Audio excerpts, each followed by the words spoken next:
IPL ആഘോഷത്തിന്റെ ഭാഗമായി royal Challengers ബംഗളൂരുവിന്റെ വിജയാഘോഷത്തിൽ തിക്കിലും തിരക്കിലും പെട്ട് 11 പേർ മരിച്ചതായി റിപ്പോർട്ട്.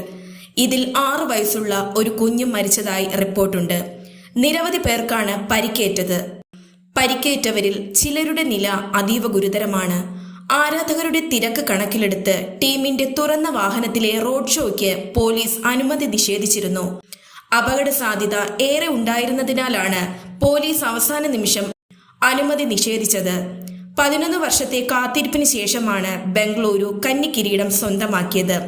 അതുകൊണ്ട് തന്നെ ആരാധകരും ടീമും വിജയാഘോഷം ഗംഭീരമാക്കാൻ പദ്ധതിയിട്ടിരുന്നു. സുരക്ഷാ പരിമിതികൾ കണക്കിലെടുത്ത് പോലീസ് റോഡ് ഷോയ്ക്ക് അനുമതി നിഷേധിക്കുകയായിരുന്നു.